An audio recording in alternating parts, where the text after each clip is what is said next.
Hi, welcome back to the second part of this video series where we're talking about Numpy and Pandas. We've looked at the introductory part of this of Numpy in the previous video. And now let's get started as we begin talking about how to create Numpy array. Now, like I said in the previous video, before you begin using any Python package, you have to import the package. As as general practice, we usually import Python packages as using some aliases. For Numpy, we always install as np. Imports and not install. And use the keyword import Numpy as np. Alright, of course you can go ahead and just install Numpy alone and it works just fine. As you can see, I just ran that cell and that package has been imported. But because Numpy is about 5 letters or 5 characters, and when I want to call or use this package, I will have to call it all the time.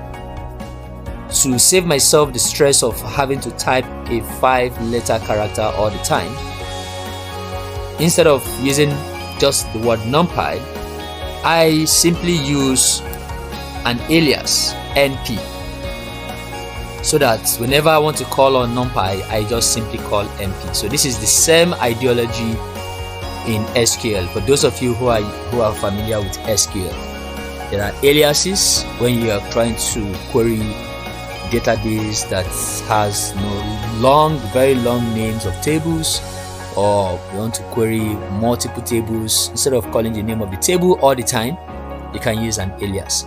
So that is the same idea here. So I have to run this cell again because I have added the alias as np. So it means whenever I want to use the package Numpy, all I need to do is to call np. Of course, you can call it anything here, right? You can call it Numpy as n, or Numpy as r, or Numpy as Austin, But the general, what is, very, very commonly accepted or acceptable is np. So any data professional who knows Python, once they see np, they know, okay, that is the Numpy library that has been imported. Now, to create an array, you call the method array. Excuse me. Call the method array together with np.array. And here is a typical example. Here I created an array with 3 lists. The first list has 3 items, 94, 89, 63. The second list has 3 items, 93, 92, 48, and the third list has 3 items, 92, 94, and 56. Please take note of how this syntax is written. np.array in a curved brackets accepts a list of lists. So this is nested list. As you can see in my comment, I wrote create an array by passing in a list of lists. Okay, now I'm calling this array ratings. So once you've created the array, you don't need to necessarily use a print statement to display the result. All you need to do is just call ratings. Let me take this out the cell and paste it in a new cell. So you see, once I run that cell, nothing shows up. No output is given. The reason is because I only created an array, but I'm yet to display it. So as I call the array in the new cell, I run my cell. Don't forget, I run the cell with the keys Shift and Enter. It gives me the outputs of the array, and it's presented this array just like a matrix. Now here is the reason why Numpy is one of the most popular package in Python that is used for computing, kind of scientific computing, because a lot of, especially in the algebra, matrices are represented using Numpy array. So I would liken this to be a 3x3 matrix for those of you who are mathematics inclined. Okay, so here's a typical example of an array. There are several other ways to create arrays, but this is one of the easiest and very straightforward method of creating array in Python. Here's an array. Okay, I hope this is clear. Now you can see that this array, like I said, I called it a 3x3 matrix because it has 3 rows: row 1, row 2, and row 3. It also has 3 columns: column 1, column 2, and column 3. Alright, great. So if you have an array, we can decide to check the dimension of this array using the shape method. So once you call ratings.shape, this will give you the dimension. Let's run the cell, shift enter, and as you can see, we have 3,3, which represents a 3x3 array. So the dimension of the array is 3x3, which means 3 rows and 3 columns. We can also create arrays, like I said, using different other methods. You can use np.ones. This will create arrays that comprise of 1 all through. np.zeros, np.random. This will create array with random values. So let's see the examples of how to use some of these methods, Numpy methods, to create arrays. So when we if I intend to create an array of ones, array whose entry will be 1 and with the dimension 3,4.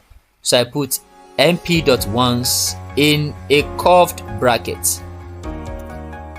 The tuple will be entered inside the method in a curved bracket.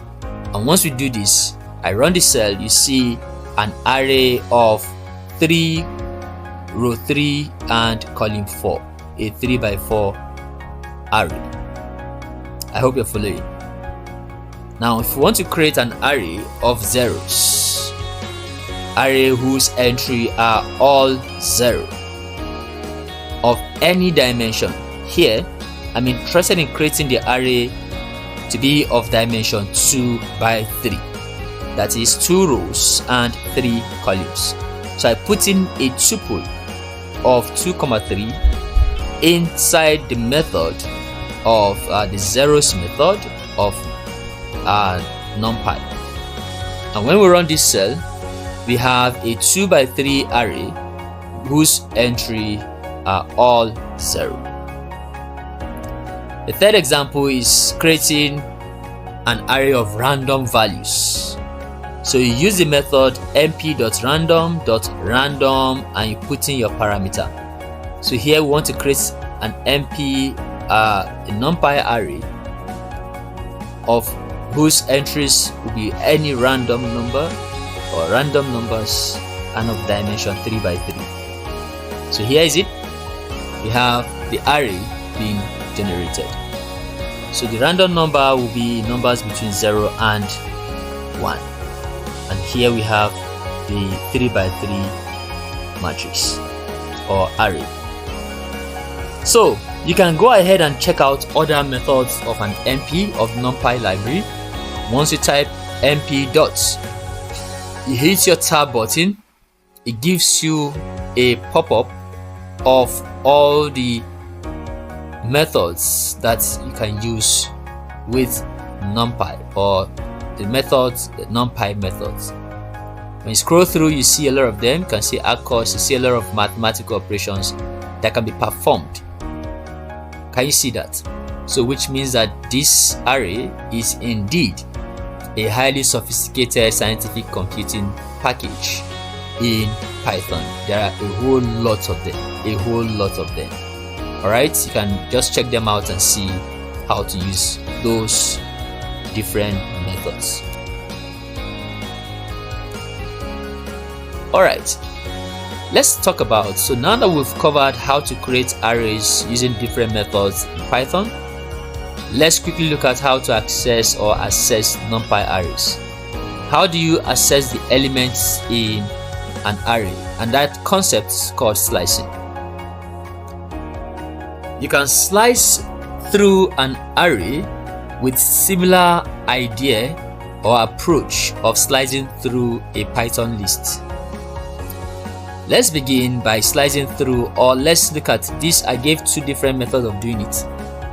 Here you have the NumPy array. You put in the vertical index and the horizontal index. This is if you want to get just a single element.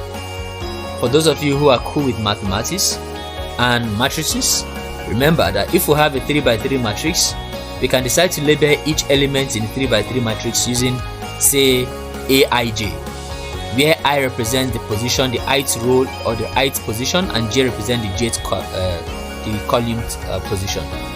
So the ith row and the jth column, right? The same methodology is applied here. We have the vertical index and the horizontal index. So if I call an array mp.array and say 0, 1, it means give me the element that appeared on the 0th index. Remember that indexing starts from 0 in Python and not 1. The 0th index is the first row, the first index is the second column. So that will give me the elements in the first row and the second column. You can also get a range of elements by using the vertical start to the vertical end, comma, the horizontal start to the horizontal end. So your 2 is to be represented by full column. Let's look at a few examples here. Don't forget that we've created an array called ratings, which is a 3x3 array. If I'm to select the first element, 98, I use this particular setting using the square brackets. To access the elements, you use the square brackets as just like you access elements in a list. So when we say ratings of 0, 0, this gives us the element in the 0th row and the 0th column, which is 98. Can you see? We have 98. Now when you go ahead and say give me the elements on the 0th row and everything, so I put full column without any number here or here. Remember that we said if you want to extract the elements, let's say more elements in the row and column, we say vertical starts, full column, vertical end. Now I have specified that I need the first row and what position on the column. I said just with a full column. It means every single thing. So this will give us the elements in the first row. When you run this cell, you see the elements in the first row. Okay, and if you want to access the elements in the first column, just invert the position of these parameters in the square bracket. When you invert them, you have the elements in the first column, which is 94, 93 and 92. Isn't this awesome? Of course it is. Very, very awesome.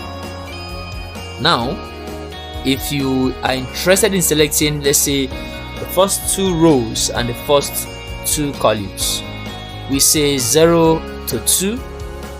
Those will be the first 2 rows. Remember that in indexing, to select the last item, you use n minus 1.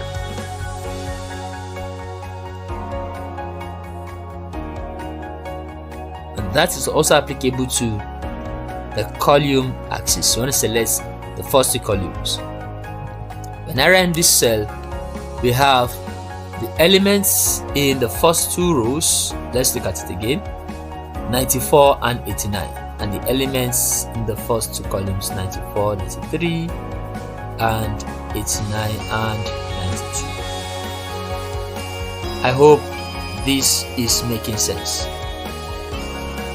Alright, so before we continue in the next subsection, which is the Boolean array indexing.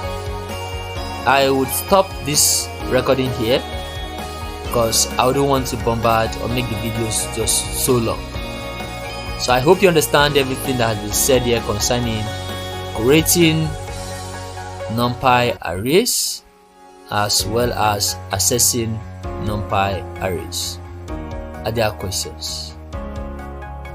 Alright, if you have any questions, please drop them in the comment section, or you can simply reach out to us at Datafied Academy. Thank you for watching this video. Please do like, share, and subscribe to our YouTube channel. We hope to see you again in the next one. Goodbye.